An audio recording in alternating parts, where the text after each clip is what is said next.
Even the Crusade has been absolutely insane. And there's one thing that will be easy to overlook over all of the insanity, which is that BT Cyborg just broke 1 billion power. In fact, he shattered that, hitting all the way up to 1.1 billion power. Now, he is one of a very, very small number of governors that have ever made it over 1 billion power in Rise of Kingdoms. In fact, if we try to count all these governors, I'll probably miss a few, but we've got BT Cyborg now in the list.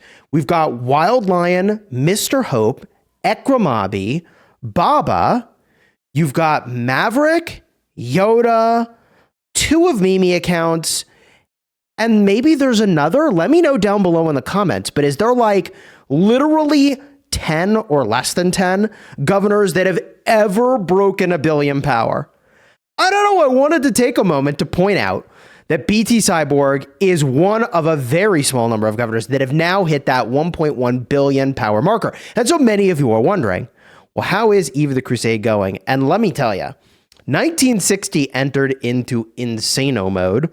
They're at 5 billion points in Eve of the Crusade, and we're chilling at 3.7. Now, they have been widening this gap, and that is a pretty large gap to fill. Now, with that said, in my prior video, I pointed out that Wild Lion and Mr. Hope were considering going up to 3 billion power. And if they went to 3 billion power, both of them, right now, would it close the gap? I mean, we can go get a look. I think it would potentially close the gap. So let's just see here. If we get a look at the rankings and we look at individual power, Wild Lion and Mr. Hope are at 2.6 billion power. By the way, both of them have almost the same power, which is hilarious. This is a father-son duo, in case you didn't know. 2.6 billion power. Now, at this point, training more troops, like, especially in the Orleans format, it would be literally record-breaking if they could get under 1 billion power even, with the power they have, right? Like, actually record-breaking if they could get to under 1 billion power. So the point I'm trying to make here is that they already have plenty of troops, like more than enough troops. Do they push to 3 billion power? Should they do it? Of course, everybody's going to say, yeah, do it. But if they did, right, each of them would gain 350 million power. Okay, that's 700 million power in total, which would be 1.4 million, or no, 1.4 billion points on the board. So if they were to do that later today, they would actually close the gap. Technically, they would put us in the lead, but then the rest of 2377 would need to carry that lead to the finish line, which theoretically would go down later today from 20 UTC to reset. And I say theoretically would go down later today because that's a lot of power to gain, and it's purely flex if they do that. It will be 100% flex. Anyways, this is just an insane leaderboard. And if we double back to there are a small number of people over that billion power marker, this actually might be the first kingdom to have as many of them as we do all in one place. I genuinely don't know. So if we get a look at the individual power leaderboard, this is 3 players over 1 billion power. I know that Mimi has 2 accounts. They're in the same kingdom, over 1 billion power. I think that Baba has maybe been in kingdoms, maybe. He was with Ekramabi, that was 2 players over 1 billion power in the same kingdom, right?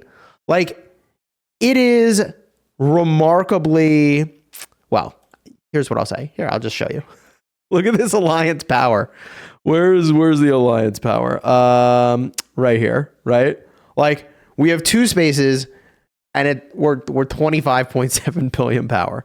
But keep in mind, like, literally over 5 billion power is in 2 players. In fact, over 6 billion power is in 3 players. So obviously those players have the potential to have a disproportionate impact on this KvK, but I want to emphasize, as I was saying earlier, the Orleans KvK is insane. Orleans KvK is where you can take auxiliary skills and put them onto other commanders. So like, if I remember correctly for this first zone opening, like we'll have access to potentially all the gold key commanders, and then I think also maybe the season, like the first couple generations of legendary commanders. So like, for example, I think Khan might be in the list, Alexander the Great, Saladin, Edward of Woodstock. So you can like take these skills, like literally skills like this, and put them onto other commanders, which is insane. So just like for perspective, right? Like I can take William Wallace with Liu Che, and I can put Lead the Charge on there. Or even more insane, I think, is if I'm running combo cavalry, I could take this Lead the Charge and put, oh my God. Wait, I just thought of that. Wait, oh my God. You can put this skill onto combo cavalry. I mean, look, I'm going to have to study the skills and figure out like what the most broken and busted thing is going to be. But in this KvK with these accounts at this power level, it's going to be insane. And again, I'm mentioning all of this I'm still on topic, if you can believe it, which is that dropping the kind of power that Wildline and Mr. Hope and now BT Cyborg have, BT Cyborg can probably do it, but like dropping that amount of power is tough because it's just going to be very, very, very, very difficult to garrison anything when you can put a second skill, a third skill, and a fourth skill. I guess technically it's like a second skill slot, third skill slot, and fourth skill slot onto any commander. Right? Like, bro, oh my God. And like, oh my God, all this butterfly stuff. Oh my God. With like triggered abilities. I'm actually going to have to study like deeply to figure out what my combinations of skills and abilities are going to be. But I feel like it's going to be absolutely bonkers. So consider subscribing because I'm going to be doing a bunch of streaming and videos, of course, over the next month, 2 months of this KvK. And it is going to be completely insane. And it is potentially the best KvK we'll get all year. I kind of hope that it is as good as we think it's going to be and that it is not the best KvK we get all year. Obviously, hopefully we get more. But I want to look back to one last thing, okay, before we kind of wrap up this vid, which is just like, okay, now that we've seen the leaderboard, in fact, I can, show you a little bit further in if you want, but now that we've seen the leaderboard and we look at the kingdoms that are in here and we know the sort of fights that are going to take place, and we say, okay, what happens in this KvK? What happens in this KvK? And initially, there's only two things that can happen, right? Two things. There's a fight between 1093. And it's not two things that can happen. Two things that can shape the direction of the KvK. There's a fight between 1093 and 365, who are our allies. All right. And there's a fight between us and 1960. And so, like, who wins those fights? And then there's the question of what happens when the middle kingdoms show up and join into the fray, right? And there's a bunch of these kingdoms, like 1606, which is Imperium. I think 1473, 1814, 2975, 2941. Like when all these kingdoms then weigh in, like how does the balance shift? And I think this has the potential to be a really insane KvK in a couple situations. Okay, those couple situations go as follows. If everybody stalemates in the first zone fight, okay, we get to a point where like neither side can push each other out in both zones, okay, both zone 5s, that leads to a really interesting KvK. And honestly, it might even favor us if our middle camp is stronger. That leads to a really crazy KvK.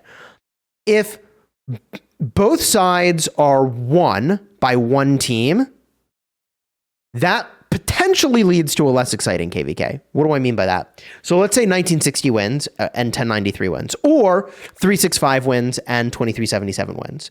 That potentially leads to a less exciting KvK. Because then, like, it's one-sided, obviously. Unless there's more calculus going on behind the scenes, it's like one side gives a zone, etc. Right?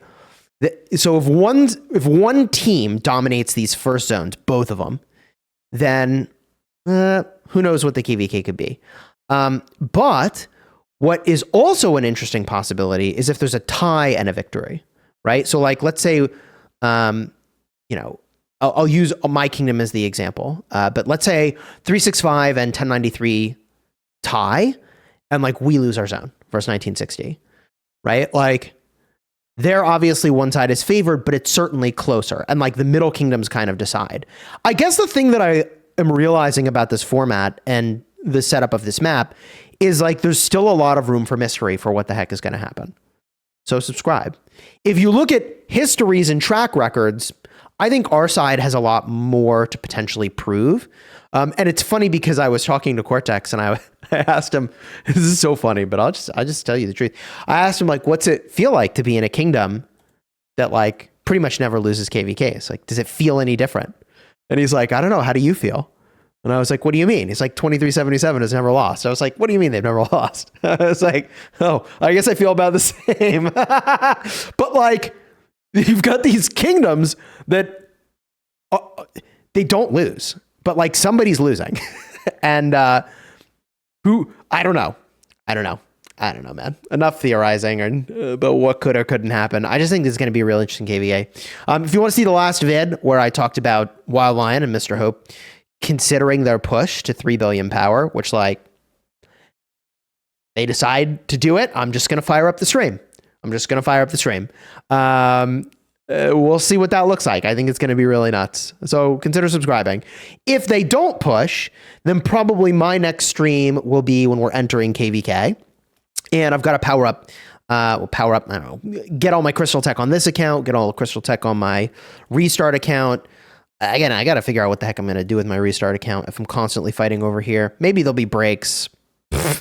Yeah, right. Where I can go play on the other one. We'll see, all right? You enjoyed the vid? Throw a like in here, subscribe. Check out the vid where I showcase Wild Lion and Mr. Hope, just gem training. And until next time, you have fun smashing your enemies. Take care, everybody.